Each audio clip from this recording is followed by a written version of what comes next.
नमस्कार दोस्तों, मिश्रा भाई रिएक्शन वीडियो में आप सभी का स्वागत है। दोस्तों, आज जिस टॉपिक में मैं वीडियो बनाने वाला हूं वो टॉपिक है वक्फ बोर्ड। और और उसके लिए मैंने कैपिटल टीवी का एक वीडियो सेलेक्ट किया हुआ है। तो दोस्तों, जैसा आपको पता है वक्फ बोर्ड के पास इतनी ज़मीनें हैं कि डिफेंस और रेलवे ये दोनों के बाद अगर ज़मीन के मामले में सबसे ज़्यादा ज़मीन किसी के पास है वो रेलवे और डिफेंस। इसके बाद सबसे ज़्यादा जो ज़मीन है ना वो वक्फ बोर्ड के पास है। और दोस्तों, एक कानून को जो कांग्रेस के टाइम पे लेके आया गया था और उसको इतना पावर दिया गया था कि एग्जाम्पल के लिए समझिए कि अगर सपोज कोई ज़मीन आपकी है, उसका सारा डॉक्यूमेंट आपके पास है, लेकिन वक्फ बोर्ड आके बोल दिया कि ये ज़मीन हमारी है, तो आप नाक रगड़ते रह जाइए, बट वो ज़मीन को आप उनसे छुड़वा नहीं सकते दोस्तों। इतना पावर दिया गया है वो वक्फ बोर्ड को। मज़ेदार बात ये है दोस्तों कि वक्फ बोर्ड ने आपके ज़मीन पे कब्जा कर लिया। अभी नॉर्मल होता कैसा कि कोई भी आपकी ज़मीन पे कब्जा करता है तो हम नॉर्मल कोर्ट में चले जाते हैं, जैसे सुप्रीम कोर्ट हो गया, हाई कोर्ट हो गया, लोअर कोर्ट हो गया, ये कोर्ट में हम जाते हैं। लेकिन एक सिचुएशन में, जहाँ ये सिचुएशन में आप नॉर्मल कोर्ट में नहीं जा सकते, ये भी इसके लिए आपको वहीं पे जाना पड़ेगा। कहाँ पे? वक्फ बोर्ड के पास ही जाना पड़ेगा कि भाई हमारी ज़मीन छोड़ो, ये हमारी ज़मीन है। आप पेपर वगैरह दिखाएंगे और उनको लगेगा कि हाँ भाई ये ज़मीन इसको देनी है तो देंगे, नहीं तो फिर वो कब्जा ही रखेंगे अपना। आप नाक रगड़ते रह जाइएगा दोस्तों, बट उनसे वो ज़मीन छुड़वा नहीं सकते। तो इसी टॉपिक पे वीडियो है हमारा। चलिए वीडियो को ज़्यादा लंबा नहीं करते हैं और वीडियो देखते हैं।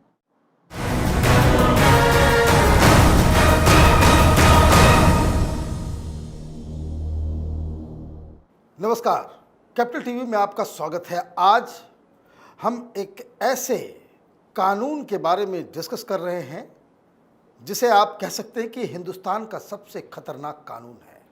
क्या आपको पता है कि रेलवे और डिफेंस के बाद हिंदुस्तान में वैसी कौन सी संस्था है जिसके पास सबसे ज़्यादा ज़मीन है? मतलब ये कि ज़मीन पे सबसे ज़्यादा कब्जा है रेलवे और डिफेंस के बाद। उसका नाम है वक्फ। वक्फ उस जमीन को कहते हैं जिसे अल्लाह के नाम सुपुर्द कर दिया जाता। और सबसे इंटरेस्टिंग या यूं कहें कि सबसे शर्मनाक बात एक सेकुलर देश के अंदर यह है कि उसके लिए हिंदुस्तान में एक ऐसा खतरनाक कानून है कि जिसमें 7-8 मुस्लिम लोग ये तय कर देते हैं कि जिस जमीन पे वो उंगली रख दें, चाहे वो मंदिर हो, चाहे वो आपका घर हो, चाहे आपका बगीचा हो, कोई भी जमीन जिसके ऊपर वो उंगली रख दे और ये कह दे कि ये वक्फ की जमीन है, तो आप नाक रगड़ते रह जाइएगा और उस जमीन को आप बचा नहीं पाइएगा। और इस खतरनाक कानून के ऊपर आज चर्चा करने के लिए हमारे साथ सुप्रीम कोर्ट के लॉयर अश्विनी उपाध्याय जी हैं। बड़ा खतरनाक कानून है। आपने सही किया, आप इसे सुप्रीम कोर्ट लेकर के गए। पहले इस कानून के बारे में बताइए कि ये कानून क्या किसी भी डेमोक्रेसी, किसी भी सेकुलर मुल्क में ये जायज़ हो सकता है किसी भी एंगल से? मनीष जी, ये कानून भारत का नहीं बल्कि दुनिया का सबसे खतरनाक कानून है। ऐसा कानून हो सकता है अरब में बना हो जहाँ पे डेमोक्रेसी नहीं है, लेकिन America, Singapore, France, China, Korea, Japan, ऐसे कई देशों को मैंने कानून को पढ़ा कि क्या ऐसा कानून उन देशों में है। किसी भी देश में मुझे ऐसा कानून नहीं मिला। ये कानून कांग्रेस ने बनाया था 1995 में। 1991 से जो 1996 तक कांग्रेस की सरकार थी, उसने बड़े खतरनाक कानून बनाए, एक के बाद एक, एक के बाद एक। उस समय आपको याद है अयोध्या वाला आंदोलन पूरा पीक पे था। उसके बाद 1991 में कांग्रेस ने पहला कानून बनाया, प्लेसेस ऑफ वर्शिप एक्ट, और ये कहा कि अयोध्या का मामला तो कोर्ट से हल होगा, बाकी काशी, मथुरा और भद्रकाली, बाकी और जो भारत में और भी मंदिर हैं जिन पे अवैध कब्जा किया था मुगलों ने, उसका मैटर कोर्ट में जाएगा नहीं। और कोर्ट में अगर चला भी गया तो वहीं डिसमिस हो जाएगा, खत्म हो जाएगा। मतलब हिंदुओं के लिए, जैन के लिए कांग्रेस ने 1991 में कानून बना के उनका कोर्ट का दरवाजा ही बंद कर दिया। ये हुआ 1991 में। दूसरा 1992 में ना माइनॉरिटी को डिफाइन किया, ना माइनॉरिटी को आइडेंटिफाई करने की कोई गाइडलाइन बनाया, और माइनॉरिटी कमीशन एक्ट बना दिया। ये 1992 में दूसरा कानून बनाया। इस बीच उन्होंने और भी कई कानून बनाए, लेकिन जो सबसे खतरनाक कानून बनाया 1995 में ये कानून बनाया जिसको कहते हैं वक्फ एक्ट। वक्फ एक्ट बना के इन्होंने सेक्शन इसका जो 14 है जिसमें उन्होंने वक्फ बोर्ड बनाया। वक्फ बोर्ड क्या कहता है, जरा मैं आपको सामने ये कानून पढ़ के बताता हूँ। सेक्शन 14 देखिए, कंपोजिशन ऑफ बोर्ड है। मुस्लिम मेंबर ऑफ पार्लियामेंट, यानी बोर्ड का जो मेंबर होगा, एक मेंबर होगा एमपी, मेंबर ऑफ पार्लियामेंट, लेकिन वो भी मुस्लिम होगा। मुस्लिम मेंबर ऑफ लेजिस्लेचर, यानी एक एमएलए, मुस्लिम एमएलए इसका मेंबर होगा। एक मुस्लिम एडवोकेट इसका मेंबर होगा। एक मुतवल्ली जो मस्जिद में नमाज करवाते हैं वो इसका मेंबर होगा। एक मुस्लिम स्कॉलर इसका मेंबर होगा। एक सिया या जो सुन्नी आइडियोलॉजी का एक सब मुस्लिम होगा, और एक मुस्लिम टाउन प्लानर होगा, और एक मुस्लिम आईएएस ऑफिसर होगा। तो मतलब एमएलए भी मुसलमान, एमपी भी मुसलमान, एडवोकेट भी मुसलमान, टाउन प्लानर मुसलमान, आईएएस या जो पीसीएस अधिकारी होगा सरकार की तरफ से वो भी मुसलमान, मुतवल्ली भी मुसलमान, मुस्लिम स्कॉलर भी मुसलमान। तो ये 7 जो मुस्लिम्स हैं इस बोर्ड के मेंबर, वो जहां जिस जमीन पे उंगली रख देंगे वहां आप कोर्ट नहीं जाएंगे इनके उंगली रखने के खिलाफ। उदाहरण के लिए हम आपके ऑफिस में बैठे हुए हैं, यहाँ पे वक्फ बोर्ड आके बोले कि ये जो वक्फ बोर्ड है मनीष जी, ये आपके पिताजी ने हमको दान कर दिया था, आपके दादा ने दान कर दिया था। अब आप जुबानी कोई लिखा और आपको नई नोटिस इशू कर देगा। आपको नोटिस इशू कर दिया कि भाई ये जो आपका ऑफिस है ये तो जी वक्फ की प्रॉपर्टी है, आपके दादा देके चले गए थे। अब उसकी नोटिस के खिलाफ आप नोएडा की कोर्ट में नहीं जा सकते। एक कैसा कानून है भाई, उसकी नोटिस के खिलाफ आप हमारे लिए उसी भी ऐसा कुछ में कानून बनना जाके अपनी चाहिए। दरखास्त करेंगे जिसने आपको नोटिस दिया है, यानी उसी बोर्ड में। मतलब ये लोग नोटिस भी देंगे हाँ, और सुनवाई भी वही करेंगे। वही नोटिस देने वाले हैं, वही वकील हैं, वही जज हैं, वही थानेदार, वही सिपाही। और ये कानून ये कांग्रेस पार्टी ने बनाई। ये कांग्रेस पार्टी ने उस समय 1995 में बनाया। तो वो जो 7 मेंबर का वक्फ बोर्ड है जिसके 7 के 7 सदस्य मुस्लिम हैं, वो आपको नोटिस देंगे कि जो आपका घर है या आपका जो खेत है ये तो वक्फ की प्रॉपर्टी है। तो उस नोटिस के खिलाफ आप उन्हीं के पास जाओ, बोले भैया नहीं नहीं तो जी वक्फ नहीं है, तो हमारा है। उन्हीं से दया की भीख मांगो। अगर आपको कोई दिक्कत है, आप उनकी बात को, वो आपकी बात नहीं मान रहे, तो आप कोर्ट नहीं जा सकते, डिस्ट्रिक्ट कोर्ट नहीं जा सकते, आपको ट्राइब्यूनल में जाना है। अब आप नोएडा में बैठे हुए, आपके घर पे उन्होंने कह दिया आपका वक्फ का मैटर है, नोएडा के आप कोर्ट में जा नहीं सकते, आपको ट्राइब्यूनल में जाना है। ट्राइब्यूनल कहाँ बना है? लखनऊ में। तो मेरठ मुजफ्फरनगर वाला लखनऊ जाए, गाजियाबाद नोएडा वाला जाए, बुंदेलखंड झांसी वाला लखनऊ जाए, गोरखपुर गाजीपुर वाला भी, चंदौली वाला भी जाए।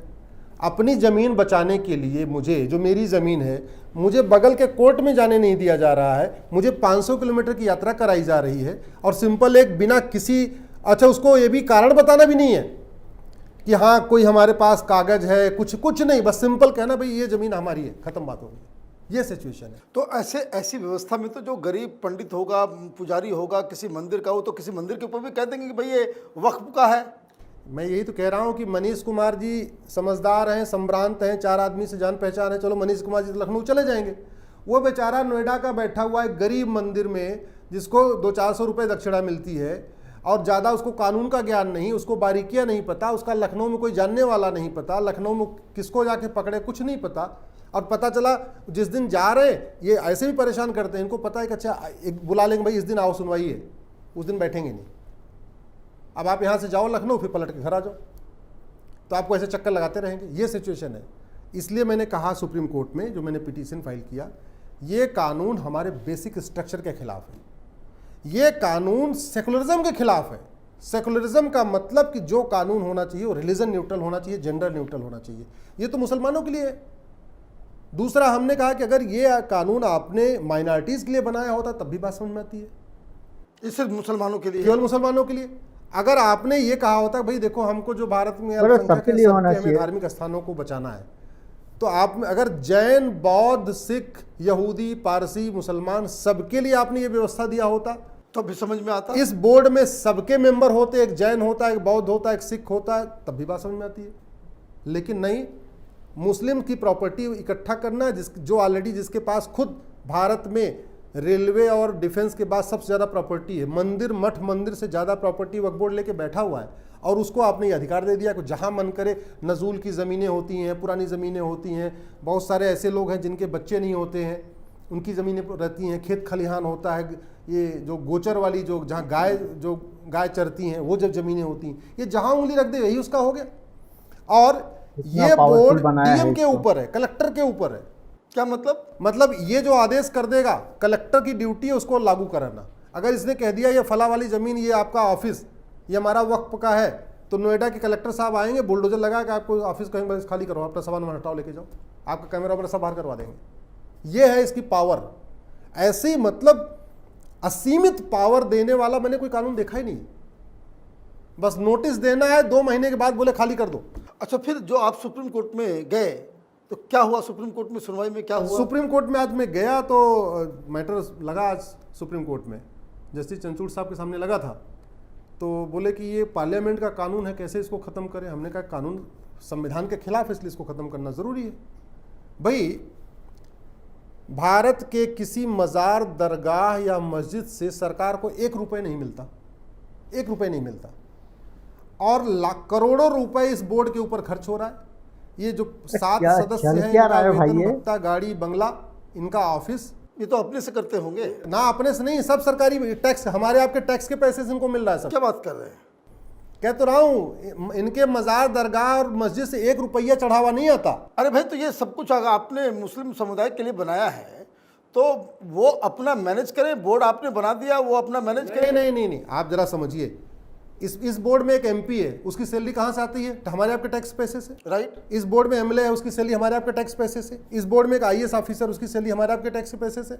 एक मुतवल्ली, उसको जो पैसा दिया जा रहा है वो भी हमारे आपके टैक्स पैसे से। दामाद बना के रखा है भाई, दामाद के 7 सदस्यों को जो नौकर चाकर दिया है, ड्राइवर दिया है, गाड़ी दिया है, गाड़ी भी मिली है, गाड़ी, ऑफिस भी, सब कुछ वो हमारे आपके टैक्स से।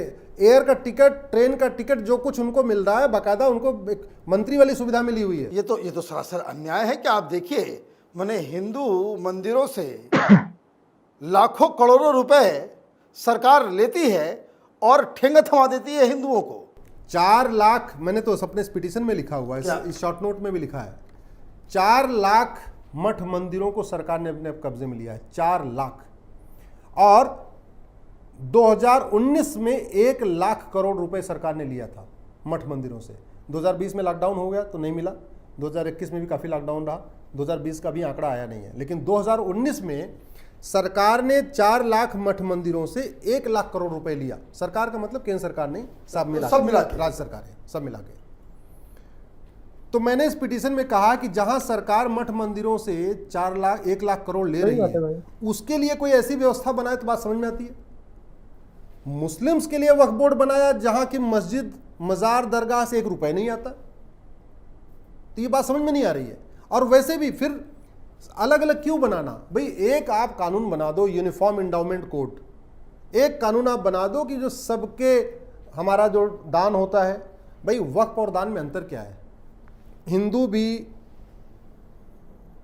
फिक्स्ड और मूवेबल से दान करते हैं, पैसा दान करते हैं, सोना चांदी दान करते हैं, जमीन दान करते हैं, कुछ लोग कार दान करते हैं, नहीं सब दान करते हैं। वैसे ये भी दान करते हैं, इनका दान कोई नया दान नहीं है, ये खुदा के नाम पे दान करते हैं। हिंदू भगवान के नाम पे दान करते हैं, कोई भगवान के नाम पे 1 बीघे ज़मीन दे देता है, कोई 2 बीघे ज़मीन दे देता है, कोई जो है कमरा बनवाता है, कोई पैसा देता है, सब कोई सोना चढ़ाता है, चांदी चढ़ाता है, तो सिस्टम तो वही है। तो फिर ये वक्फ के लिए अलग से कानून क्यों? हिंदुओं के लिए ऐसा कानून क्यों नहीं? जैन के लिए ऐसा कानून क्यों नहीं? बौद्ध के लिए ऐसा कानून क्यों नहीं? क्रिश्चियंस के लिए ऐसा भी कानून क्यों नहीं? पारसी के लिए ऐसा कानून क्यों? केवल मुस्लिम के लिए ऐसा कानून? और ये सरकार का काम है कि भाई मुसलमानों की ज़मीन क्या हो नहीं हो, उसके लिए आप कानून बनाएंगे? सबसे बड़ी तकलीफ की यही बात है कि इतना, मतलब सरकार, पार्लियामेंट हो या विधानसभा, कानून जो भी बनाए, जो मैंने अपनी पिटीशन में बार बार सुप्रीम कोर्ट से और आज मैंने बहस के दौरान भी कहा था, कानून जेंडर न्यूट्रल, रिलीजन न्यूट्रल होना चाहिए। बिल्कुल होना चाहिए। Equality before law, equal protection of law. मैंने इसमें पिटीशन में लिखा कि जब संविधान का आर्टिकल 14 कह रहा है कि इस भारत में इक्वलिटी बिफोर लॉ है, सब कानून की छतरी सबके लिए एक है। आर्टिकल 15 कह रहा है कि आप धर्म के आधार पर भेदभाव नहीं करोगे। आर्टिकल 16 कहता है सबको समान अवसर दोगे। आर्टिकल 21 कहता है सबको समान राइट टू लाइफ लिबर्टी है। आर्टिकल 25 कहता है सबको समान धार्मिक अधिकार है। तो ये एक पर्टिकुलर के लिए क्यों? मतलब ये हुआ कि अगर हिंदू और जैन के बीच में कोई धार्मिक विवाद है किसी जमीन का, तो वो तो कोर्ट में चलेगा। आप इसको समझिए, हिंदू बौद्ध के बीच में कोई धार्मिक विवाद कोर्ट में चलेगा, हिंदू क्रिश्चियन के बीच में धार्मिक विवाद कोर्ट में चलेगा। लेकिन अगर मुस्लिम हिंदू के बीच में विवाद होगा तो इस बोर्ड में जाएगा।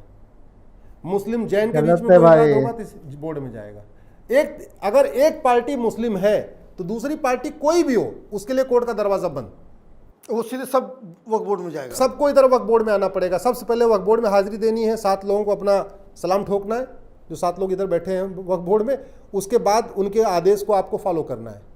और उनके पास इतनी पावर है तो वो एसडीएम डीएम को आदेश दे देंगे, इनका घर खाली करा लो, इनका दुकान खाली कराओ, इनकी जमीन खाली कराओ। ये सब वक्फ बोर्ड। मतलब इस देश में मनमानी चल रही है, क्या चल रहा है समझ में नहीं आ रहा। इससे ये मुझे बताइए कि ये सरकार, माने आप कानून के नज़रों में अगर सब बराबर है, अगर कोई धर्म के नाम पे कोई अपार्थाइड हिंदुस्तान में नहीं है, तो ये स्पेशल प्रिविलेज देने का काम क्यों? देखिए, भारत में 3 कोर्ट है, 3 तरीके जो संविधान में है। एक सुप्रीम कोर्ट पूरे देश के लिए, हाई कोर्ट उस राज्य के लिए, फिर डिस्ट्रिक्ट कोर्ट उस जिले के लिए। ये सिस्टम है। और सिविल प्रोसीजर कोड में बहुत साफ साफ लिखा हुआ है, कॉन्स्टिट्यूशन में बहुत साफ साफ लिखा हुआ है कि सिविल डिस्प्यूट जहाँ पे शुरू होगा वो उसी जिले में जाएगा। इस कानून ने उसकी भी धज्जियाँ उड़ा दिया। ये कानून कह रहा है सिविल डिस्प्यूट शुरू होगा ज़मीन का नोएडा में, लेकिन मुकदमा चलेगा लखनऊ में। ट्रिब्यूनल जहाँ बैठा हुआ है, बोर्ड जहाँ बैठा हुआ है, क्योंकि बोर्ड हर जिले में तो नहीं बैठा हुआ है, वो तो वहाँ बैठा हुआ है जाके। तो इसने सिविल प्रोसीजर कोड की भी धज्जियाँ उड़ा दिया। और उस संविधान में जहाँ साफ साफ लिखा हुआ है कि सिविल ओरिजिनल कंडीशन में जहाँ पे शुरू होगा वहीं उसका सूट चलेगा। जैसे अयोध्या का सूट है तो अयोध्या में चलेगा, काशी का सूट है काशी में चलेगा। लेकिन ये करे नहीं, ये तो आपको ट्रिब्यूनल में लाना पड़ेगा। जो पहले जहाँ चल रहे हैं वो तो चल गए, लेकिन अब जो नए शुरू होंगे वो आपको ट्रिब्यूनल में लाना पड़ेगा। बहुत बहुत आपने चौंकाने वाली जानकारी दी और आपको बहुत बहुत मुबारकबाद, आपने इस तरह के मुद्दे को उठाया। तो दोस्तों, वीडियो ख़त्म हो गया है। और जैसा कि आपने पूरे वीडियो में देखा, भाई एक वक्फ बोर्ड का कितना पावर दे के रखा गया है, असीमित पावर। वो आपके पैसे से गाड़ी खरीद रहे हैं, और मतलब जो भी फैसिलिटी है सब फैसिलिटी ले रहे हैं हमारे पैसे से, और हमारे ही प्रॉपर्टी पे कब्जे किए जा रहे हैं। और आपने जैसा वीडियो में देखा कितना पावर दिया हो उनको। तो दोस्तों, आप कमेंट करके ज़रूर बताइएगा कि ये जो कानून है वो ख़त्म होने चाहिए कि नहीं होने चाहिए। वीडियो को लाइक तो ज़रूर कर देना यार, लाइक कर देना, शेयर कर देना और सब्सक्राइब कर लेना। ठीक है दोस्तों, ऐसे ही मज़ेदार वीडियो देखने के लिए हमारे चैनल को सब्सक्राइब कर लीजिए। फिर मिलते हैं कोई और वीडियो में। धन्यवाद।